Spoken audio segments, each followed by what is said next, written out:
Best of r/malicious compliance episode 46. So a little background before I start. The bar I work at is a lovely bar and everyone who works there is just an amazing co-worker, so I don't have it out for anyone. I am employed as a glassy, but I work the bar as well. On the day of the most recent UFC fight, we all expected to get utterly destroyed as the bar is fairly popular where it is, and we all shared the event on social media as much as we could. This put everyone in a high tense mindset, especially the managers. One of the managers who I get along with well approached me and said, for today, I want you to just be doing glasses only, not bar. Don't go past this area, drawing an imaginary line with her foot. If I see you go past it, I won't be happy. I couldn't blame her for being this intense. It was going to be a stressful day after all. Now the layout of this bar from left to right goes: glassy station, coffee machine, left bar taps and fridges,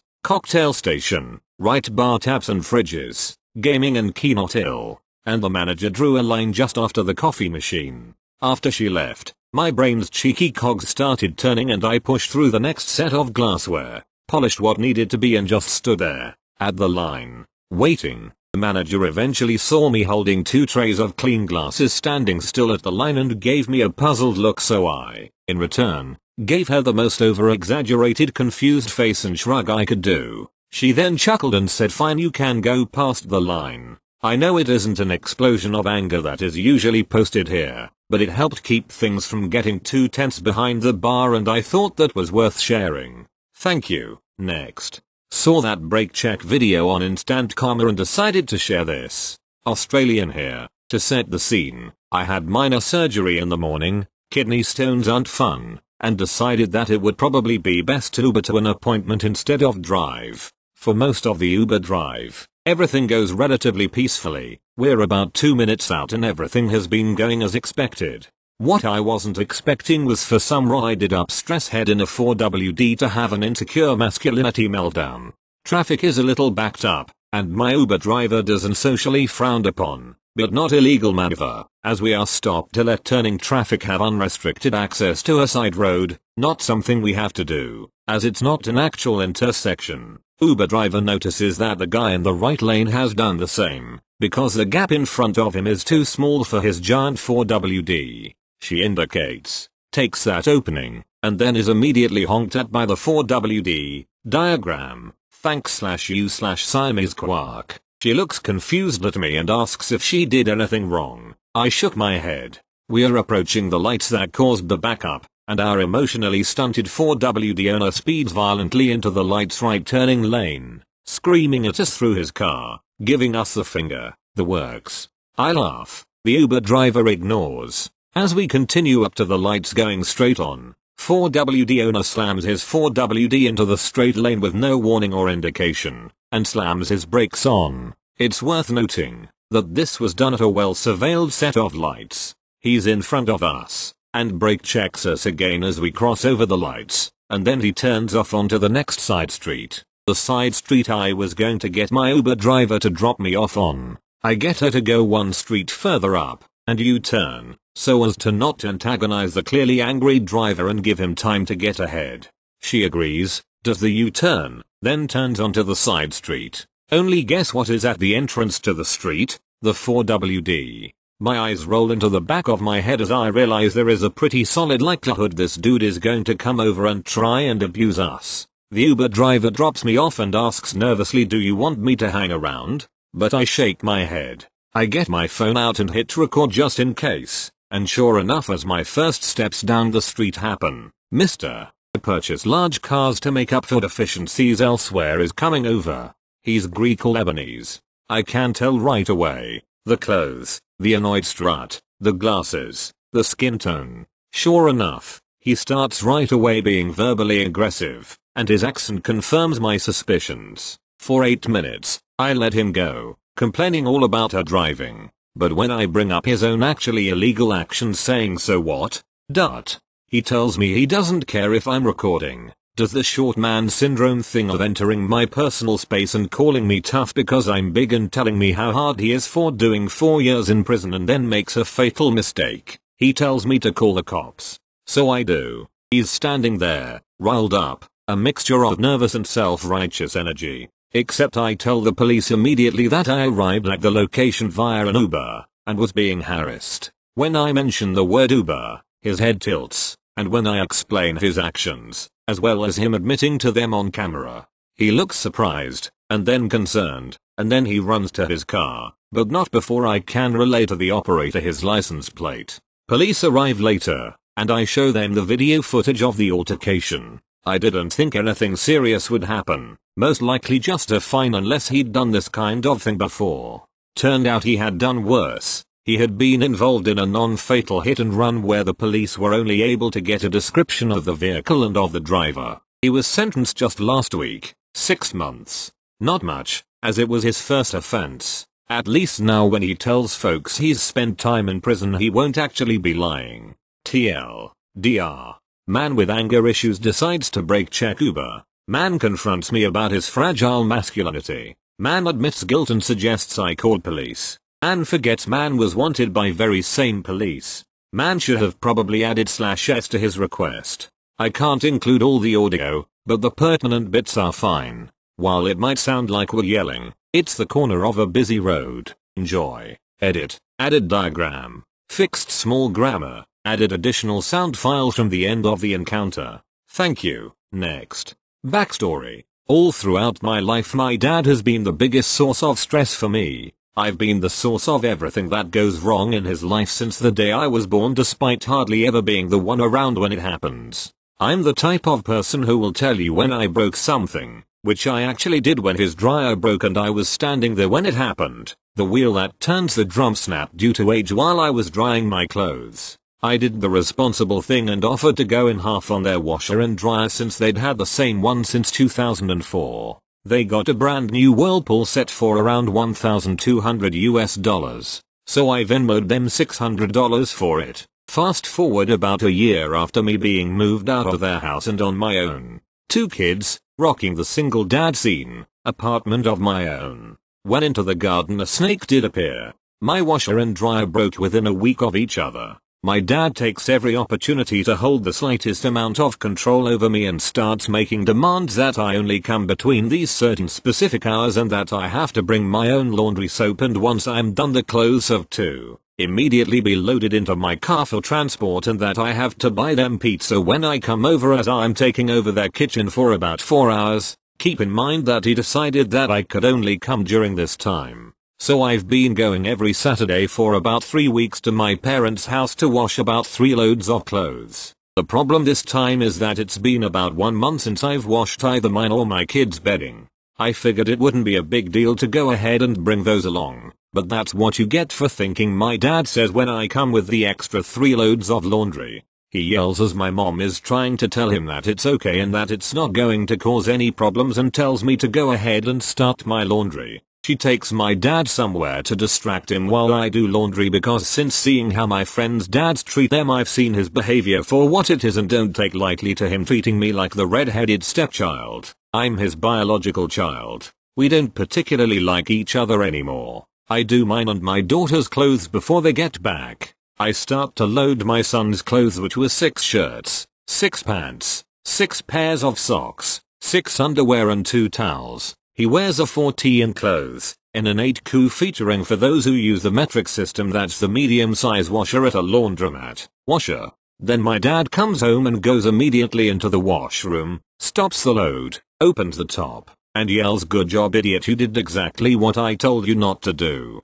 I felt something inside me break. Instead of getting shouty and loud like I normally do, I went maliciously compliant. Malicious compliance. I devised the idea after ignoring my father's repeated attempts to bait me into a shouting match so he can forcefully remove me from his property. His favorite way of doing it, to only put 1 article in a load at a time. I went from putting a comforter, a sheet, and a pillowcase into a load at a time to one of those. My first load was my sheet, then my blanket, then my pillowcase, with each load being properly put on the bulky/sheet cycle took 1 hour and 15 minutes as to not damage his precious washer and dryer. A trip that usually takes me around 4 hours took me 12. I left my house at 9 AM and I just got back about a half hour ago. All my clothes got washed. My dad's in the doghouse for trying to kick me out of their house again. and I have a massive sense of relief that I was able to turn my father's massive need for control back on him. Edit. A lot of people have asked why I didn't just go to a laundromat. It's primarily because my dad wasn't supposed to be there. I've gone over there the last 3 weeks and the first 2 he wasn't there, and this time he called off of work. I've also realized that my timeline may have been confusing. I helped them buy their washer and dryer around 4 years ago when I was still living with the, and I'd just gotten my current job. So I had a lot of money and relatively few bills. Thank you. Next. Working the register as lead cashier one wonderfully busy day, I had the pleasure of interacting with a rather lovely human being. This guy and his buddies were standing in line, not being too obnoxious, just a little loud. They ended up at my register, dumping their goodies on the counter while complaining about the wait. After thanking them for their patience, I tried to make small talk, but the guy decided to change the tone. He started making rude comments to his friends about cashiers. I get it, not my favorite job, but it pays the bills while I'm in school. So after I'd rung through all his items, he swiped his card through the machine. As I was hitting the fun sequences of buttons to end this excruciating encounter, he decides he's not done being a jerk. Dude, you didn't ask to see my ID for my credit card. It's your job to make sure I'm not using a stolen credit card. He elbows one of his buddies to witness this mockery. Me. Oh, sorry. The system is running it as debit. Did you put in your PIN?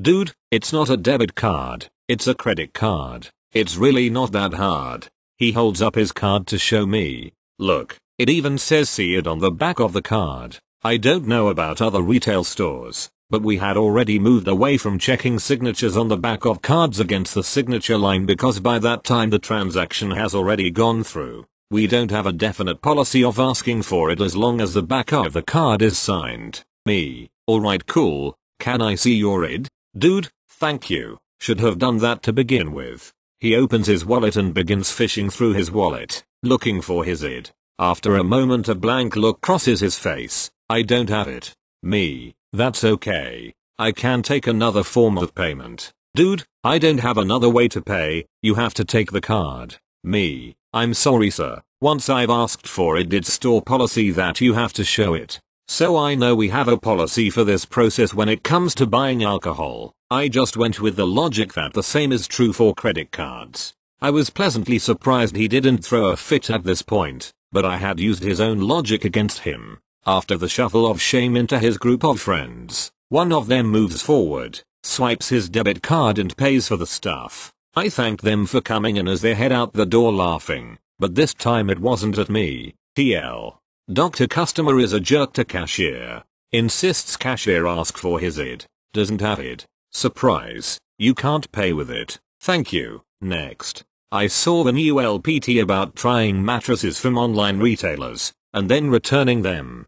The ULPT said they would just have you donate it. So I went online and ordered a few king-size mattresses to try out while they were on sale for Black Friday. They were the bed-in-a-box things that come super compressed and you open them and they fully extend. The first one was okay, but after a few weeks, we could already feel the springs, so I started a return on it. UPS comes to pick it up, and says they can't take it because it isn't in a box. Anyone who's ordered a mattress online knows there is no way to get one of these beds back into its box. So I decide to make my own. I saved up my boxes for a few weeks, and this weekend, I opened them all up and started duct taping them together. Then I laid my king-sized mattress on top and pieced together boxes across the top, and wrapped them around the edges. I now have a 6 feet x 7 feet box waiting for UPS. Update. They took the box without issue. I helped him load it in the truck. He was super nice. Pictures of the box in the comments. Thank you. Next. Due to confidentiality agreements and certain multi-billion enterprise agreements, I will have to substitute a few names. Where I was working at that time was in the middle of the outback, getting pretty close to the center of Australia. Give or take a couple of 100 k's that is. In the red dirt country, I was on night shift during this job, working 12-hour shifts. 7 days a week for 5 weeks. It came close to the end of the maintenance job for a section within the facility with only 2 night shifts left to go. We were being flogged like dogs the entire fortnight working in a very dangerous section of the facility. Think nuclear materials and acids so strong it would erode any body part it touched. Now our manager of the job was trying to impress the higher ups and got us all to clean up areas we were not even working in. Now of course we would comply. Myself and the other lads would create rubbish to pick up by ripping stuff off other things laying around the place. We even went as far as going into the lunchrooms and grabbing cups, sugar and coffee satchels, anything else we could find and dropkick all over the place. It was a good impromptu footy session, haha. We would take turns hiding for a bit whilst listening to music and talking shit with the boys for a bit, and when the manager appeared, whoever was in the field of view per se would start picking up the rubbish. Nothing shows gratitude of risking your life more than having to make this area squeaky clean. Thank you. Next. TLDR. I once worked in the IT department for a company that managed some utilities and infrastructure. They had multiple facilities throughout their state, and some extensive redundancy measures in place to keep the buildings connected in case of an emergency. One of the most important of these measures was their hot site, a backup facility that housed a replica of their computer network infrastructure. The hot site was located in a separate building from the main data center, so even if the main building was knocked offline, the hot site would still be available to take over operations. Of course, simply having the equipment and policies to recover from an emergency aren't enough, so the company also had an emergency preparedness committee with representatives from several key departments. The committee held regular simulated emergency drills wherein a member would write and direct an emergency scenario, and the others would rehearse the process of recovering from it. The IT department's contributions to these activities were frequently marginalized by the rest of the committee, who firmly believed that the only appropriate way to handle any computer problem was just to activate the hot site.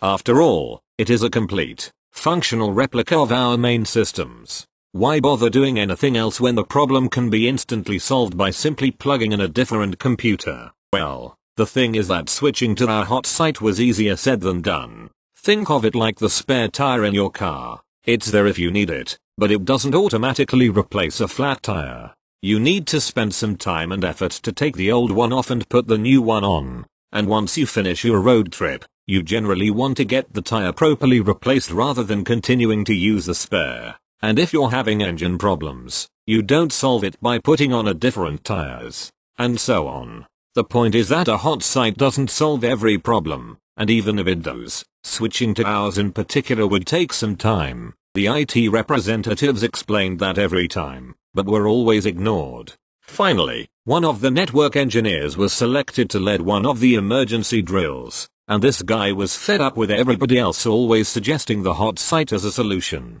Once the committee had taken their seats to hear what crisis they would be averting that day, the network engineer informed them that the building they currently occupied had just been demolished by a storm, and none of the computer systems there remained. Time to activate the hot site. He grabbed his stuff from the table and left the building, and at that moment, all of the other departments realized that they had no clue how to even get to the hot site. The other IT representatives, being directly responsible for the upkeep of the facility, knew where to go, and were out the door only moments after the network engineer. Everybody else was considerably less prepared to relocate to a different building. If they had looked out the window as the IT people left, they might have seen which direction they had turned out of the parking lot, but nothing more. After all, the hot site is designed to be isolated from anything that would damage the main facility, so it is located a fair distance away. The last of the emergency preparedness committee arrived several hours after the IT department had all arrived on site. Not wanting to admit that they had no clue where they were going, they had no better option than to drive from one maintenance building to the next across the state, hoping that their next destination happened to house the backup facility. By this point, the drill had taken much longer than the schedule had originally allowed, and the network engineer called it off, noting that the site would probably be just about ready to be brought online if they had actually bothered to start setting it up. They didn't, of course, since that would have disrupted the entire network. The IT department wasn't allowed to direct another drill for quite some time after that, but at least everybody else was much more reluctant to suggest the hot site as a catch-all solution. Edit. Removed an ambiguity about driving around to random buildings in the state, and removed an overgeneralization about activating hot sites.